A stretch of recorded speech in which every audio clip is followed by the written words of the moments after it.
जी अस्सलाम वालेकुम, क्या हाल है? सब लोग खैरियत से? इमरान खान साहब की कल की जो हेयरिंग थी उसके ऊपर बाज गश्त अभी तक जारी है। हर तरफ से खबरें आ रही हैं, हर तरफ से रद्द अमल आ रहा है। उसमें एक फिक्रा बड़ा, बल्कि चंद फिक्रे बहुत ही दिलचस्प थे।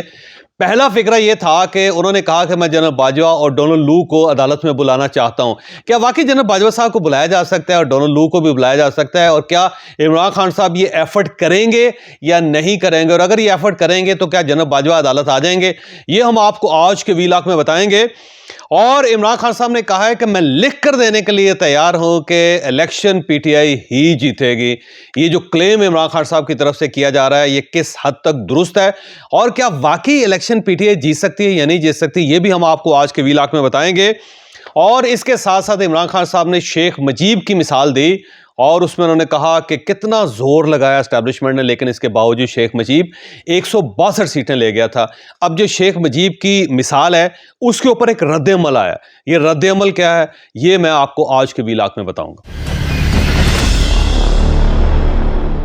इमरान खान साहब की शदीद ख्वाहिश है कि जनरल बाजवा और डोनाल्ड लू को अदालत में बुलाया जाए। और इमरान खान साहब क्यों बुलाना चाहते हैं? इमरान खान साहब इसे बतौर कार्ड इस्तेमाल कर रहे हैं। इमरान खान साहब को यकीन है कि जब जनरल बाजवा साहब का नाम दिया जाएगा तो अफवाज पाकिस्तान कभी नहीं चाहेगी कि जनरल बाजवा साहब अदालत में आए, क्योंकि किसी भी ex chief of army staff के लिए मुमकिन नहीं है कि वो अदालत आ सके और वहां पर गवाही दे सके। लेकिन इमरान खान साहब की शदीद ख्वाहिश है कि वो आए और उसके बाद वो एस्टैब्लिशमेंट को एम्बेरस कर सकें। इसके साथ साथ उनका एक मुतालबा यह भी है कि डोनाल्ड लू, जो ज़ाहिर है जिसके साथ कन्फ्लिक्ट आया था, और उस असद मजीद साहब हमारे एम्बेसडर होते थे वाशिंगटन में, और उन्होंने एक मेमो या साइफर भिजवाया था जिसके ऊपर ये सारी कंट्रोवर्सी डेवलप हुई। तो इमरान खान साहब चाहते हैं कि डोनाल्ड लू को भी तलब किया जाए या फिर उनके बिहाफ पे अमेरिकन एम्बेसी के किसी शख्स को तलब किया जाए और अदालत में ये पूछा जाए कि आप बताएं कि क्या आपने इमरान खान साहब की रिजीम चेंज करने में कोई किरदार अदा किया था या नहीं था।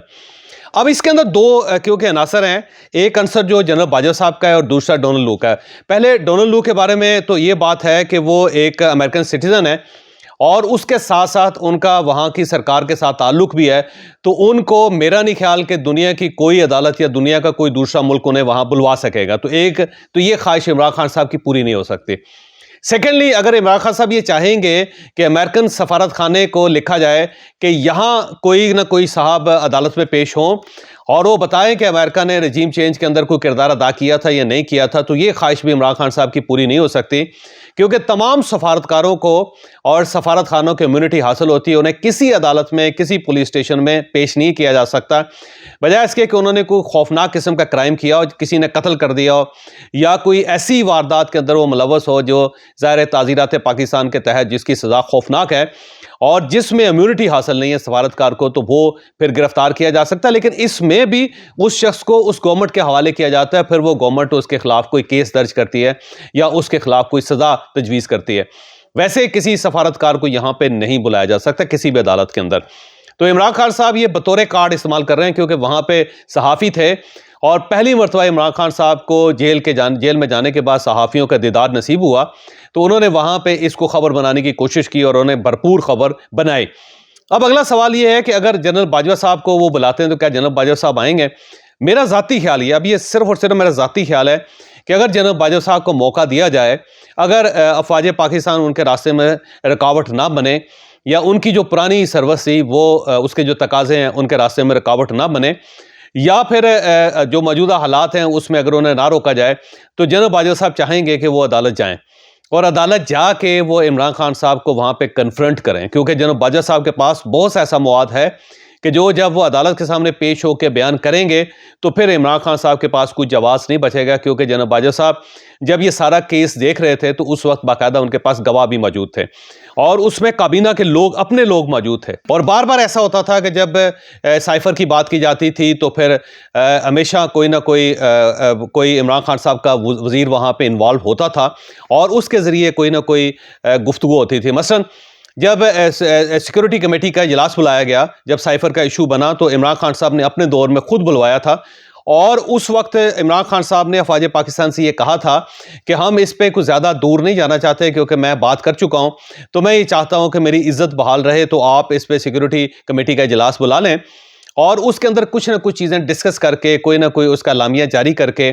आप इसमें से मुझे निकालें और ख़ुद को भी निकालें। तो फिर ये सेटलमेंट हुई थी जिसके बहुत सारे गवाह हैं, जिसमें इमरान खान साहब की अपनी काबीना के लोग भी शामिल थे। और जब ये कमेटी का इजलास हुआ फिर मार्च के महीने में, आपको याद होगा, तो उसमें फिर जो कुछ डिस्कस हुआ वो इमरान खान साहब की मर्जी से हुआ और फिर एक एलामिया जारी किया गया था कि डिमाश कर देना चाहिए इस सारे साइफर को। और ये है कि मुदाखलत तो नहीं हुई, लेकिन कहीं ना कहीं इंटरवेंशन थोड़ी सी ज़रूर हुई है। हमें आर्म ट्विस्टिंग नहीं की गई, पाकिस्तान को प्रेशराइज नहीं किया गया, लेकिन ये जो थोड़ी सी मुदाखलत है इसके ऊपर हमें अपनी रिजर्वेशन शो करनी चाहिए। तो जब ये फैसला हो गया, एक कलामिया लिख लिया गया, तो उसके बाद जनरल बाजवा साहब से इमरान खान साहब की मुलाकात हुई थी वहीं पे प्राइम मिनिस्टर हाउस में, और उसके कई गवाह हैं। और वहां पे इमरान खान साहब ने कहा था कि जनरल साहब ये मसला खत्म हो गया, बस ठीक हो गया, अब इसके बाद मैं जिक्र नहीं करूंगा, आप जिक्र ना करें, ये मसला निबट गया। लेकिन दूसरे दिन ही इमरान खान साहब ने दोबारा इस इशू को उठा लिया था, जिसके बाद ज़ाहिर प्रॉब्लम हुआ। फिर अगर जनरल बाजवा साहब उनकी रजीम चेंज में इन्वॉल्व थे, तो अब अगला सवाल यह है कि फिर 2 मरतबा जनरल बाजवा साहब से इमरान खान साहब ने मुलाकात ईवान सदर में क्यों की थी? जब एक शख्स आपकी गवर्नमेंट गिरा रहा है और वो एक आलमी साजिश थी, तो फिर आप उनसे बार बार क्यों मिल रहे हैं? एक उन्होंने अगस्त 2022 में मुलाकात की थी, दूसरी उन्होंने सितंबर 2022 में मुलाकात की थी ईवान सदर में, और उसमें सदर साहब वहां पे मौजूद थे।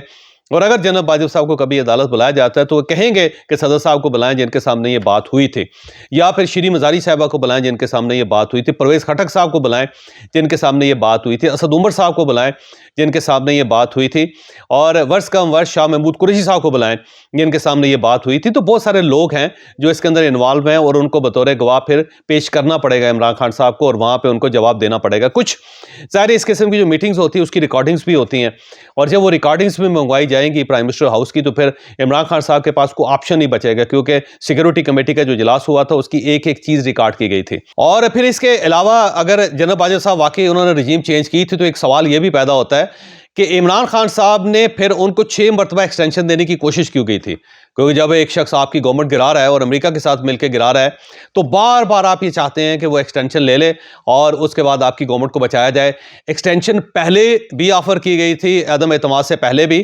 यानी अदम एतमाद के कंप्लीट होने से पहले भी, और उसमें परवेज खटक साहब के जरिए ये की गई थी, और उसमें ताहयात एक्सटेंशन थी, जिसके बारे में बाकायदा DGISI ने प्रेस कॉन्फ्रेंस करके ये ऐलान किया था, जिस पे आज तक इमरान खान साहब ने कोई तरदीद जारी नहीं की। उसके बाद असद उमर साहब के जरिए बार बार ये ऑफर की जा रही थी, फिर प्रेसिडेंट के जरिए ये ऑफर की गई, फिर जो 2 मुलाकातें हुई जनरल बाजवा से इमरान खान की, उसके दरमियान भी ऑफर हुई, फिर उसके बाद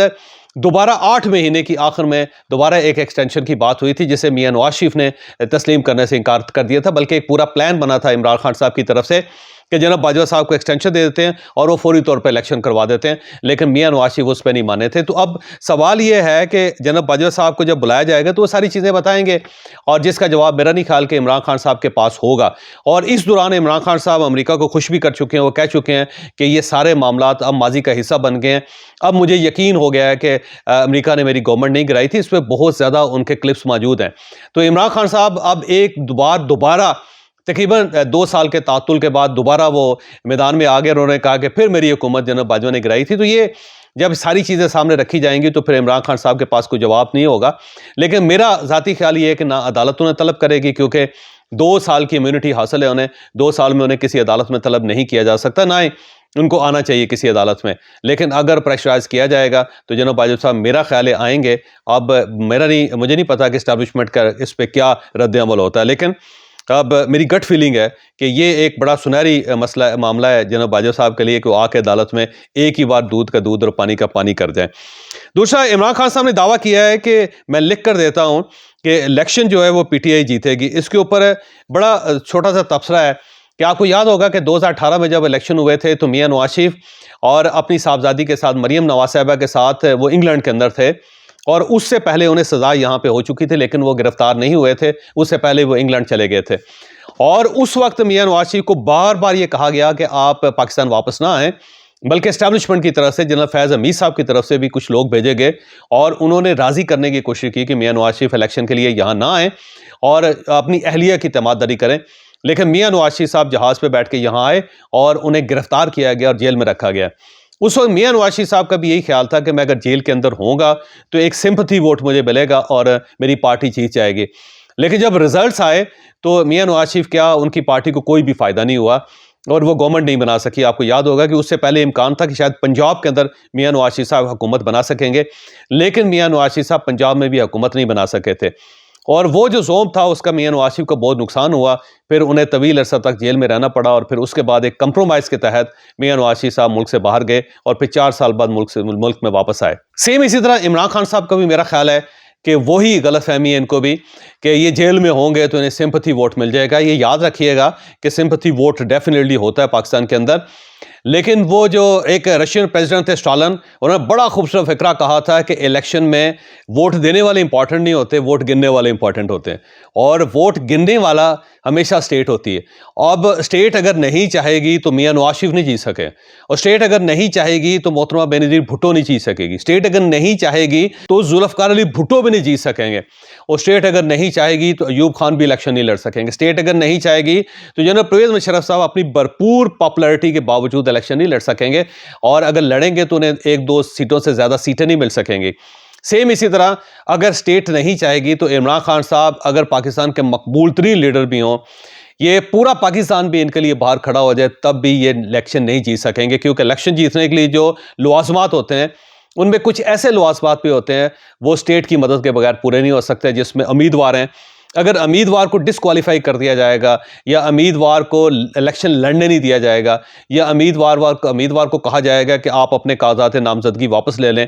तो फिर पार्टी कैसे इलेक्शन लड़ सकेगी, फिर पार्टी कैसे इलेक्शन जीत सकेगी। तो इमरान खान साहब को इस रियलिटी का भी पता होना चाहिए कि अगर स्टेट नहीं चाहेगी तो मैं कुछ भी कर लूँ, मैं इलेक्शन नहीं जीत सकूंगा। तो इस गलतफहमी से इमरान खान साहब को निकल जाना चाहिए, ये काम इतना आसान नहीं है। और आखिर में उन्होंने शेख मुजीबुर रहमान का जिक्र किया। उन्होंने कहा कि आप 1971 को देख लें, 1970 को देख लें, जब पाकिस्तान में एक इलेक्शन हुआ था और शेख मुजीब के खिलाफ इलेक्शन हुआ था, और पूरी स्टेट ये चाहती थी कि शेख मुजीब ना जीते, लेकिन इसके बावजूद वो 162 सीटें हासिल कर गए। तो ये बात दुरुस्त है कि मशरकी पाकिस्तान में सबसे ज़्यादा सीट्स जो हैं वो शेख मुजीब ने ली थी, बल्कि उन्होंने तो बाकायदा स्वीप कर दिया था इलेक्शन, और सिर्फ जमात इस्लामी को 1 या 2 सीटें मिली थी, और उसके बाद वहाँ से पाकिस्तान पीपल्स पार्टी एक भी सीट हासिल नहीं कर सकी थी, और वो मेजर पाकिस्तान के इलेक्शंस के अंदर एक डेंट था जो स्टेट को पड़ा था, इसमें कोई शक नहीं।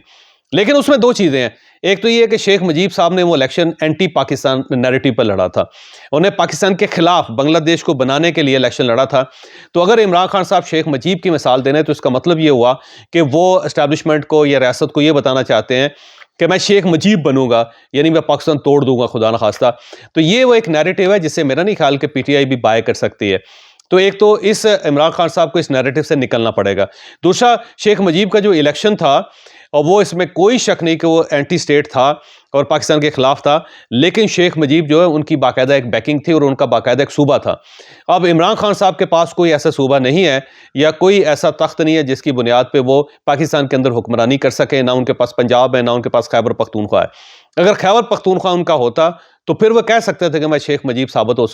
सकूंगा, लेकिन खैबर पख्तूनख्वा भी उनके हाथ से निकल चुका है, पंजाब भी उनके हाथ से निकल चुका है। तो शेख मुजीब की मिसाल देने का मतलब ये है कि इमरान खान साहब अपने आप को एक ऐसा लीडर समझ रहे हैं कि जो पाकिस्तान को नुकसान पहुंचा सकता है। तो जब ये इमरान खान साहब की स्टेटमेंट आई तो पीटीआई के अपने लोगों ने हैरत से एक दूसरे की तरफ देखना शुरू कर दिया, और लोगों ने कहा कि आप पाकिस्तान की बात करें, इस वक्त पाकिस्तान की सलामती की बात करें, आपको मशरकी पाकिस्तान की मिसाल देके या बांग्लादेश की मिसाल देके पाकिस्तान को तोड़ने का ऐलान नहीं करना चाहिए, क्योंकि शेख मुजीब आज भी पाकिस्तान के अंदर पसंदीदा शख्सियत नहीं है। वो बंगालियों का लीडर था, इसमें कोई शक नहीं है, उसने बांग्लादेश बनाया था, इसमें कोई शक नहीं है, लेकिन आज भी लोग उसे समझते हैं कि उसने पाकिस्तान को ब्रेक किया था, पाकिस्तान को तोड़ा था, तो लोग आज भी उन्हें पसंद नहीं करते। तो अगर आप उस लाइन पे चलेंगे तो मेरा नहीं ख्याल कि पीटीआई के अपने लोग भी आपको सपोर्ट कर सकें।